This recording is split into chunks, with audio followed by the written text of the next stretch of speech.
I remember my professors always saying, look, we're giving you the tools. We're not telling you how to do that. Do this, because if we tell you how to do it, then that goes stale in a year or two. We're giving you the fundamental tools so that you can adapt what we're teaching you throughout your career as you grow and change and evolve. So in my mind, an MBA is a very, very important part of becoming an effective leader. Hello, welcome to the MBA Q&A session. We have with us Thomas Caleel today, who is the former Director of MBA Admissions and Financial Aid at his alma mater, Wharton Business School of University of Pennsylvania. Welcome, Thomas. Thank you, Manisha. It's very nice to be here. I am glad. How have you been today? Wonderful. I've spent a lot of time in Thailand over the years, and it's very nice to be back.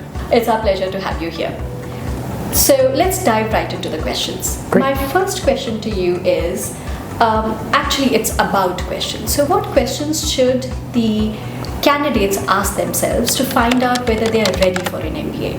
What I mean by that specifically is there any point in their career, a specific point in their career that would give them an indication? So Manisha, that's a great question, and it's a question that should be at the forefront of people's minds when they're thinking about an MBA. An MBA is a non-trivial investment in yourself, right? So you're giving up time from your career, you are investing quite a bit of money in the education expense, and you're removing yourself from the workforce for a year or two. So these are things that you have to consider very carefully. What I always encourage students to do is think about the following questions.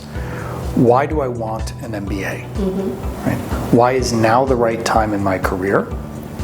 Why is this school the right school for me? And what are my long and short-term goals, and how will this MBA help me achieve them? So when we're thinking about timing, there are very different times. If you look at the average age for an MBA might be around 28, 29, but the distribution in the class might be from 22 to 40. Right, so everybody has a different time where they realize, okay, this is when I need to go. I would encourage students not to rush. There's no hurry to get your MBA because you can only get it once. And your time during those 2 years is very, very important. The relationships that you make, the friendships that you develop will, if you do it right, last you for the rest of your life. And that's really, right, that's that mythical network effect. So if you go at the wrong time, if you go too early, you won't form the same relationships with your classmates. So be thoughtful about that. Be thoughtful about where you are in your career. Are you trying to advance your career? Are you trying to change industries, change your career? Are you trying to formulate your ideas to start your own business? All of these things, you should do a very deep analysis on when the right time is for you. Thank you so much for that insightful answer. You're welcome. I tend to give long elliptical answers, so I hope it was very helpful. Useful. This was Great. very useful. My next question is, what kind of resources, in your opinion, does the MBA offer to its candidates? And if you can also touch upon the academic challenge level of an MBA as compared to other business master's degrees. Of course. So I think the MBA programs can offer very, very compelling resources to students. It's incumbent on the applicants, though, to do their homework. Right. So as you're thinking through those questions that I asked initially, those why questions, right? Why do you want an MBA? What are you hoping to get out of this? So there might be, let's say, for example, I'll give you a deeply personal example, right? So when I applied to MBA programs, I had been an entrepreneur. I was fortunate, I'd been successful in that, but I knew what I didn't know. We had engaged a bunch of investment bankers, accountants, lawyers, and I realized, I don't know how to financially structure a company that we were trying to sell. So I knew I needed a rigorous analytical experience. So certain programs, which were much more kind of holistic discussions of business problems, I knew I would be very comfortable in, but I wanted to push myself outside of that comfort zone, and I looked specifically at a school like Wharton because I wanted a deep quantitative rigor. Right. Another student might come from an analytical background, an engineering or finance background, and say, I actually have studied that and I know the math. What I'm not good at is presentation, leadership, strategy. And so they might look at a different program, right? If you're interested in entrepreneurship, what kind of scholarships? What does the incubator lab look like? What's your proximity to an ecosystem that can help you monetize your idea? All of these things come into play, and so the resources offered vary sometimes dramatically from school to school. And you and I both have MBAs, right? What I need out of an MBA might be very different than what you need, sure, regardless of brand name, right? So you might look at a top branded school and say they don't have the same program that this other program does, and so that's where is the right fit for me. That makes a lot of sense, especially when you talk about academic rigor with respect to the needs of the students and what their goals are. What kind of rigor do they need? Correct. And I think you'll find, you've been through this, I think that your viewers will find that academic rigor is a core component of an MBA program. Yeah. Right? And so I think when you're looking at schools, you want to break it down and really look at what courses will I take, what courses do I have to take. So if you look at a Harvard, for example, where everybody takes the same curriculum year one. Mm-hmm. Okay, so if you've studied business in undergrad, you might say, great school, but not for me because I'm losing a whole year where if I went to a different school, I could take all these electives and really go deep into something. So I think the academic rigor it's very, very challenging, and you will find that you are very good at some things and not very good at others, right? As with all things in life. And so also look at the community, look at your classmates. Is it a collaborative community where your classmates are saying, hey, let me help you with this, and if you can help me with this? I would not have survived cost accounting without my learning team. I promise you that. I still thank them every day for carrying me along as I was struggling to comprehend those concepts. I am totally with you on that. I did have a learning team like that. It's great. Actually, that leads me to the next question in terms of the factors, and you did touch upon a few of them in your last few questions. But if you can elaborate a bit more on what factors should students consider when they are choosing their school list, and apart from other things, does location really matter? Great question, and I'll start with the last question. Does location matter? Absolutely, 100% yes. Okay, I think you need to step back and think about, okay, what do I want to do after this? Where do I want to work? Do I want to stay in the States or in Canada or Australia or the UK, right? Because if your goal is to work in the city in London and you go to school at UCLA, that's very hard, right? If you want to work in the high-tech industry in Silicon Valley and you're in Cornell, it's not that Cornell is not a great program, it's just the physical distance there is going to be prohibitive versus if you were at Berkeley or Stanford, right? So I think do not discount location. Location absolutely matters. In terms of, what are the factors in the school list, I think you need to look at several things. You need to look at the way the curriculum is taught, right? What is taught? Things that I touched on, like at Harvard, you have to take the core curriculum your first year, right? Which is great for somebody like me who didn't have a deep background in business, but maybe not so good for somebody else. Look at class size.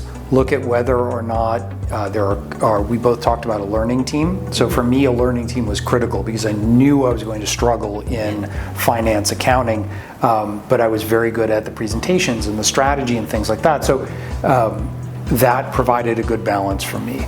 Think about just all the aspects in like the social life, right? Where are you? Are you out in some remote area or are you close to a city? Right, not just for career opportunities, but for social life. Are you bringing a partner? Are you bringing children? Right, all of these things kind of come together where you have to make an intelligent decision. And then finally, really look, and I am ruthless about this when I speak with people, think about return on investment. Oh, for sure, yes. Right, if the delta between the cost of a Stanford MBA and the 250th ranked school is, in terms of price, is not that large. But the delta in terms of brand value is massive, right? And so really break down, okay, how am I going to afford this, right? Because things have changed also with international students. The availability of loans is much different. So back in, we're talking 20 years now, so this is ancient history, but when I attended Wharton, anyone who got admitted got a loan. International, US, you got a loan for tuition and living expenses. Now that has changed significantly, so you really need to think about, what is my cost of attending, and does this help?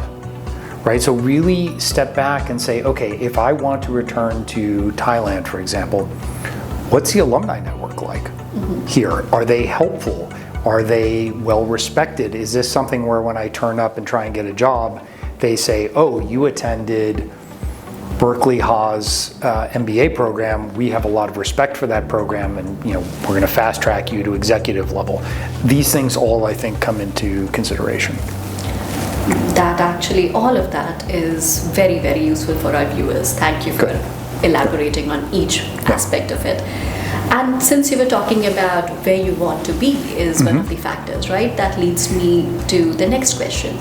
In your opinion, and I'm sure, it varies region to region, company to company, but in your opinion, which careers actually prefer MBA candidates over other master's graduates? I think that it's interesting because there are many careers or many industries that hire both, but they hire them for very different things, right? So if you think about, let's take a classic investment banking. So they might take a master's or PhD in finance, right, and put them in their own floor and have them crunching numbers, right, and developing algorithms or trading strategies and potentially delivering a lot of value to the firm. Whereas in MBA, they would be hiring more into like sales and trading or investment banking, mergers and acquisitions, leadership-focused, client-facing roles. So I think there's room for both, certainly, and I think that that's part of the diligence that you do when I talk about return on investment. Where is it that I want to go, right? Because on the one hand, do you need an MBA to be successful? Absolutely not. Does an MBA dramatically increase your probability of success in certain industries? Absolutely. Right? If you don't have a college degree or you don't have a master's degree and you want to go work at McKinsey or Bain, that's like a 1 in 10 million, right? Where you have something so unique that you can, join that firm and deliver value. But there's a process, and they hire master's undergraduates and then master's graduates and move them through their pipeline. Whereas if somebody wants to be an entrepreneur, I think that an MBA is tremendously helpful, having been an entrepreneur for pretty much my whole career, but you don't need one. For sure. Probably as an entrepreneur, you would have valued the network that you gained too. Oh, the value to entrepreneurs for an MBA, the network, learning all the elements of running a business, right? Because in my experience, right, an effective leader, an effective entrepreneur is smart enough to know what they do well and humble enough to hire people who are better than them in the things that they don't know well, but you still need to understand it, right? You need to have a fundamental understanding of accounting so that you can have a strategic and meaningful discussion with the people in your accounting team, right? Yeah. I agree. Yeah. So, yes, I think it can be tremendously helpful, and even in non-traditional industries like the nonprofit sector. I remember speaking in front of a large crowd of, and I will just graciously say hostile, nonprofit folks. And really, I was the evil capitalist pig coming to talk to them. And I said, look, how many of you want to start your own foundation or run a foundation? Obviously, everybody's hand goes up. I said, okay, well, how many of you know how to recruit and manage a board, fundraise, run a budget, deploy resources, manage the people in your nonprofit, right? And I said, you learn that in an MBA program. Just because you come to an MBA doesn't mean you go join the evil ranks of investment bankers and financial financial people. You can do a lot of things with this. So You're right, and a lot of systemic changes come from people who are well organized. Yes. And I have had classmates who went on to join UN, WHO in significant positions and are making, good changes in the world. Yes, exactly. So, And you never know where it's going to take you. I mean, you and I right now work in education. We're having a conversation on education. We both have our MBAs. I mean, it's fascinating to me to watch, especially now 20-something years out, where the MBA took friends and classmates. And Exactly. it's fascinating, as you said, where they end up and the changes that they're making in the world. that actually beautifully leads me to the last question. Okay. How does MBA and both, if and Okay. how does MBA make someone a better leader? I think that an MBA is a tool, right? And so, being a better leader certainly initially comes down to, I think, humility and self-awareness, right? And there are obviously very different leadership styles. And one of the nice things about an MBA is it number one, it exposes you to a lot of very different people who are very, very smart, who have very different experiences and worldviews in some cases. And so first of all, it gives you a very interesting exposure outside of your comfort zone. It teaches you, and you brought this up, organization techniques for being a leader, right? Because leadership, management, sometimes two different things, sometimes the same thing, right? So how do I manage people? How do I lead an organization? How do I drive change through an organization? And so I think learning those frameworks, learning examples, I remember my professors always saying, look, we're giving you the tools. We're not telling you how to do that. Do this, because if we tell you how to do it, then that goes stale in a year or two. We're giving you the fundamental tools so that you can adapt what we're teaching you throughout your career as you grow and change and evolve. So in my mind, an MBA is a very, very important part of becoming an effective leader. And like you said, the first step towards it is finding your leadership style. Yes, exactly. Thank you so much, Thomas.